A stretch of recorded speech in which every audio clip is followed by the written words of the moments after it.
Mga master, okay lang bang? Huwag niyong skip ang mga ads sa aking mga video kung okay lang mga master. Salamat sa solid na suporta po. Yon, what's up mga masters? Nandito na naman tayo sa panibagong araw, panibagong kabanata na naman ang pagsasama-samahan natin ngayon guys.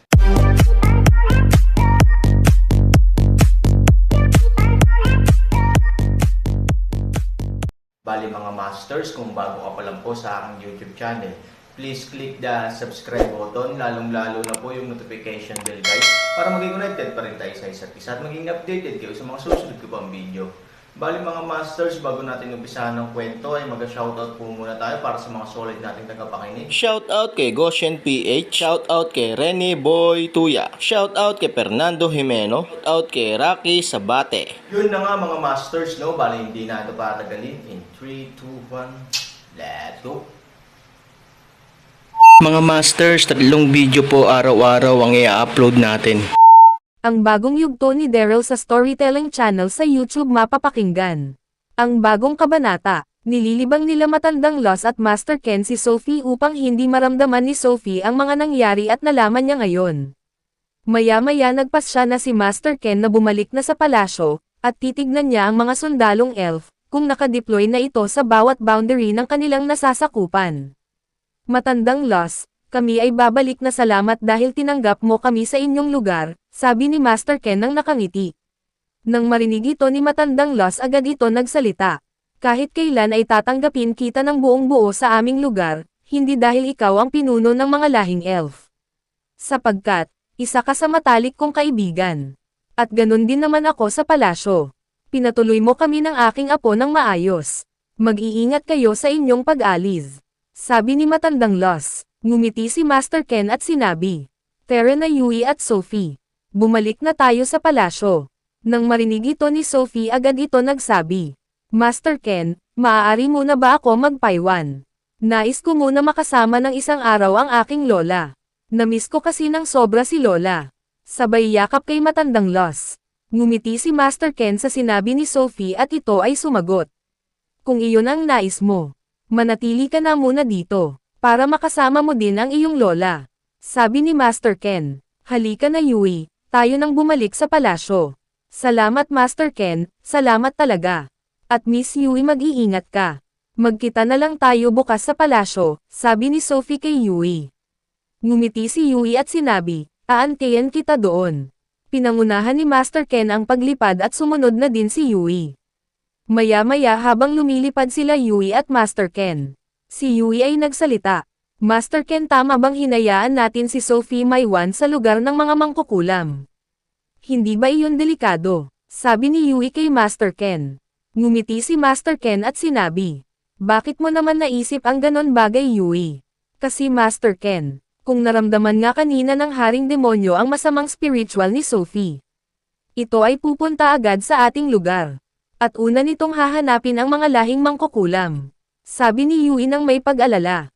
Ngumiti si Master Ken at sinabi, "Tingin ko, hindi naramdaman ng hari ng mga demonyo ang tinataglay ni Sophie na spiritual na nagmula sa mga lahing demonyo. Sapagkat, dapat kanina pa nagpadala ng mga sundalong demonyo ang hari sa ating lugar. Kaya wag ka na mag-aalala pa Yui. Ngayon at matitiyak kong ligtas si Sophie." Sabi ni Master Ken nang nakangiti. Ngumiti din si Yui at sinabi, "Bilisan na natin Master Ken, baka gising na si Miss Lin at tayo ay hanapin." Nang marinig ito ni Master Ken, hindi ito umiimik. At bumilis ang kanilang paglipad. Sa kabilang banda, sila Daryl at Lin ay patuloy nalipad para tumungo sa sagradong harang. "Miss Lin, hindi ba tayo magpapahinga muna? Medyo napagod na ako," sabi ni Daryl. Oo, sinasadya talaga ni Daryl na sila ay bumagal upang makasama ni Daryl si Lin. Para kay Daryl bihira lang mangyari na sila lang dalawa ang magkasama. Nang marinig ito ni Lin ito ay sumagot, "Wala akong oras para magpahinga. Kung gusto mo magpahinga maiwan ka. At ako ay magpapatuloy," sabi ni Lin nang may masungit na tono. Nang marinig ito Daryl ito ay napakamot ng ulo. Ang babae talaga na ito ay masyadong masungit. Kailan kaya mag-iiba ang papakitungo sa akin ng babae ito, bulong ni Daryl sa kanyang sarili. Maya-maya nagtanong si Daryl, "Kamusta na pala si Sophie, sa iyong silid siya natulog?" Tingin ko madaming nainom na alak iyon kagabi. At ganun din si Miss Yui. Gising na kaya sila? Ano kaya ginagawa nila? Lalo na si Miss Yui. Sabi ni Daryl kay Lin. Oo, gusto makita ni Daryl ang magiging reaction niya pag binanggit niya si Yui. Tingin kasi ni Daryl na may araw na nagseselos itong si Lin, pag masama niya si Yui. Nang marinig ito ni Lin, agad pinatigil niya si Daryl. Ang ingay mo, Vin, pwede ba isarado mo ang iyong bibig? Mag-focus ka sa paglipad. At nang dahil sa pagkabagal mo, tayo ay tumatagal makarating sa lugar na kung saan nandun ang sagradong harang. Wala ka na bang ibibilis pa? Sabi ni Lin kay Daryl. Ngumiti ng palihim si Daryl at sinabi. Sinabi ko naman sa'yo, Miss Lin. Hindi ako katulad niyong mga elf na may kakayahan sa paglipad. Kayong mga elf ay hindi nakakaramdam ng pagod sa paglipad at ang bilis nyo ay sobrang bilis. Ngunit ako isang tao, na nakakaramdam ng pagod lumipad, at ang aking bilis ay hindi ganon tulad nyong mga elf. Kung nais mo nga tayo ay mapabilis, hawakan mo ang aking kamay. Upang ako ay mahayla mo, at masabayan ko ang bilis mo sa paglipad. Oo, sinasadya din talaga ni Daryl na bumagal, upang mahawakan niya din ang kamay ni Lin, kung ito ay pumayag na hilahin niya si Daryl habang nalipad. Nang marinig ito ni Lin, ito ay namula, tumigil ka. Hindi mo na mahahawakan ang aking kamay. Sabi ni Lin kay Daryl, kung ganun Miss Lin, mag-vis ka na ganto lang kabilas ang ating paglipad. Nauuhaw ako. Tumingin ka nga sa paligid kung may lawa na pwede natin hintuan saglit upang ako ay makainom. Kanina sa aking pagmamadali, nakalimutan ko ang aking tubigan. Nang marinig ito ni Daryl, sa tingin mo Miss Lin walang lawa sa ating dinadaana, dahil ang mga puno at halaman na ating nadadaanan ay medyo tuyo. Ngunit may daladala naman akong tubigan. Ito, uminom ka. Huminto muna tayo. Nang marinig ito ni Lin, agad itong sumagot. Hindi na kahit kailan hindi ako iinom sa tubigan mo.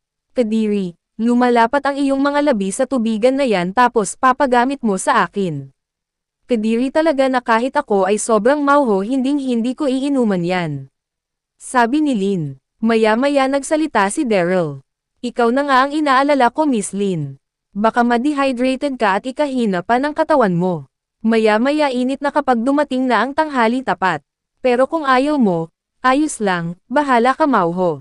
Sabi ni Daryl. Hindi alam ng dalawa, lalo na si Daryl, ang tubig sa kanyang tubigan ay halong gamot na nilagay ni Charlie habang siya ay natutulog.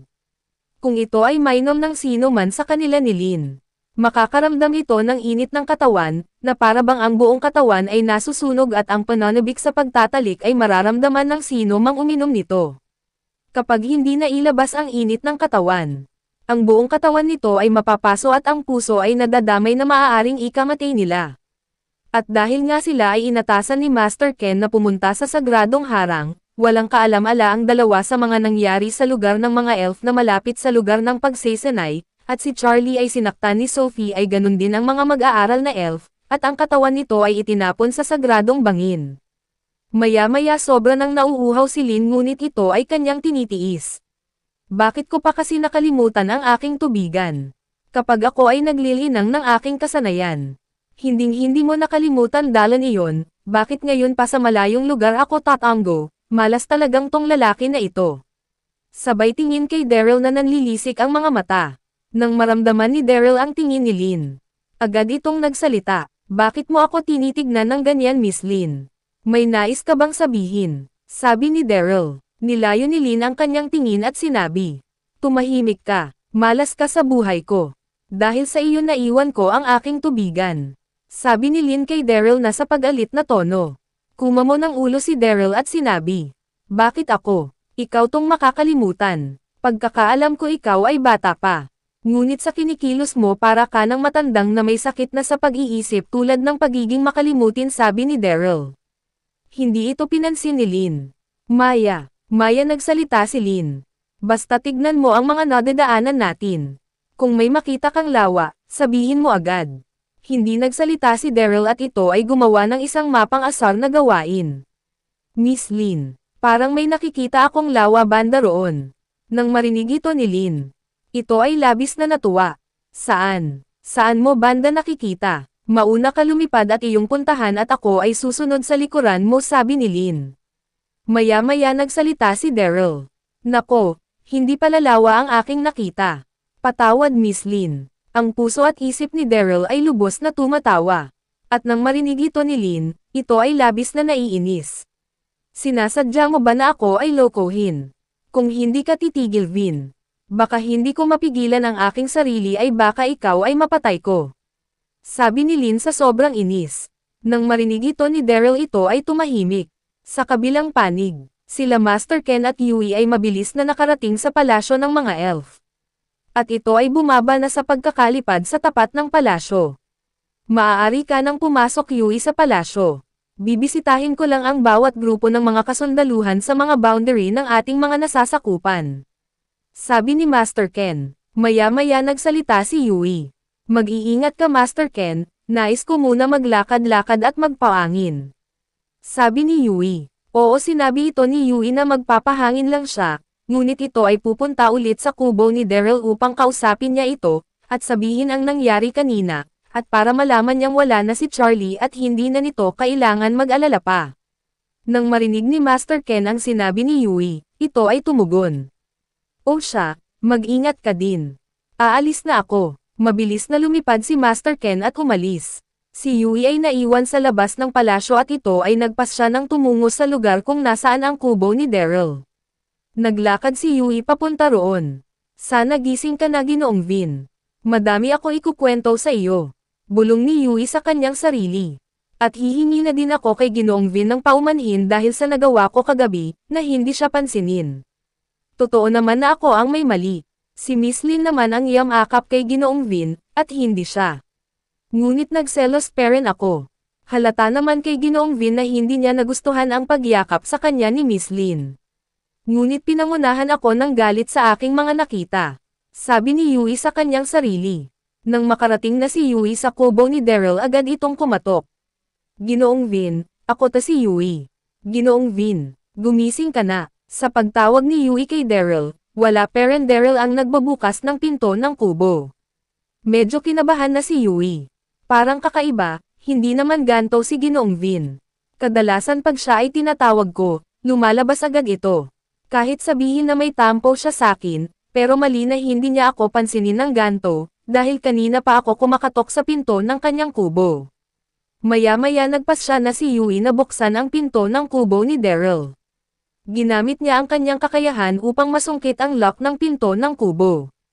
Nang mawala ang pagkakalock ng pinto, dahan-dahan pumasok si Yui sa kubo ni Daryl.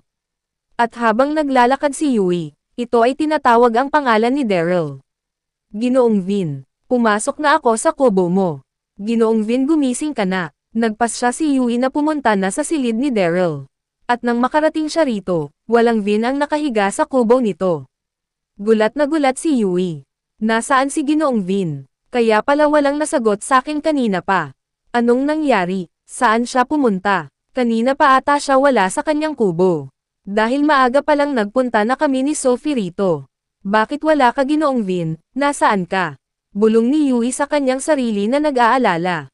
Maya-maya naisip ni Yui na baka pumunta si Vin sa waterfalls.